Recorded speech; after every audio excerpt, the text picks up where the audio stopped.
Few things made of aluminum don't find their way these days to GSM Recycling in Batavia Township. We get everything from decommissioned license plates, road signs to amusement park rides. So it wasn't a surprise when a box of old canteens came in last week. I just thought they were a bunch of old Boy Scout canteens. But plant manager Rob McLean took a closer look, and the Army veteran found a diamond in the rough. I have to turn one over and seen what it looked like, a name possibly on the bottom of it, so I got intrigued by it. Took it to my office, cleaned it up. Lo and behold, the name Don Magnuson was etched into the bottom, along with the word Nebraska. It'd be pretty neat that I find this guy, and I'd like to know a little bit about him and how it got to this point. That job fell to maintenance coordinator Rob Collier, also an Army veteran, and a Google search turned up gold. I hit it the first time. I don't know how. It was amazing. The canteen led to Don Magnuson of Lexington, Nebraska. He's 91 now, but in 1943 was part of an Italy-based bomber crew that flew 59 successful missions. Just imagine, the stories, where he had been, where that thing had been. So Rob McLean and Ryan Ham called Magnuson's wife, Gail, since Don doesn't hear too well. Hello? Ms. Magnuson. Yes, The big question, did the canteen belong to Don? he didn't know, but knowing Don, he had his name on everything, so I wouldn't be a bit surprised. The canteen and an American flag will be Nebraska bound very soon. I think when Don sees the canteen, he'll probably ring a bell with him.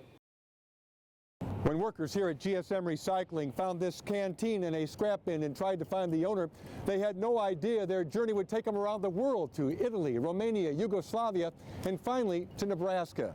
The canteen may look ordinary, but its history is not. Materials manager Ryan Ham saw it in a shipment headed for the recycling furnace. The fact that this was actually pulled out of the scrap was pretty amazing. Plant manager Rob McLean discovered the name of Don Magnuson etched on the bottom. I just thought it'd be pretty neat that I find this guy. It was maintenance coordinator Rob Collier who traced Magnuson to Lexington, Nebraska. I think it's a noble cause. I really do. I think it's awesome. When the trio contacted Don and his wife Gail, that's when a good story got even better. Magnuson's son Jim sent pictures of his father to the group, along with harrowing details of wartime life. This is a true living hero. Don Magnuson was a flight engineer on a B-24 Liberator bomber named Lucky Gremlin, which was based in Italy in 1944. During a daylight bombing run near Polesti, Romania, German flak hit the plane, forcing it to ditch in the Adriatic Sea. One crew member died. A Yugoslavian fishing boat picked up Magnuson and other survivors.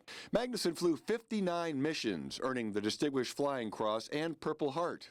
The photos and the story brought his service to life, especially for veterans McLean and Collier. It's kind of a mixed emotion thing, really. I mean, you're really happy this happened, but then you got to think about, reading the story and the fact that they did lose somebody out of their crew. My personal opinion that the World War II generation is the greatest generation that ever lived. I do. It definitely makes it a lot more real for me to see the pictures and to see him now and to see him back in 1944. Don Magnuson is 91 years old now and retired. His wife's maiden name is McKee. Perhaps we're related. Nonetheless, the story has a happy ending. This canteen, along with an American flag, will be headed to Nebraska soon, along with a letter thanking Magnuson for his service. It gives you a good feeling that you can get a piece of his past to his family. Tom McKee, 9 News in Batavia Township.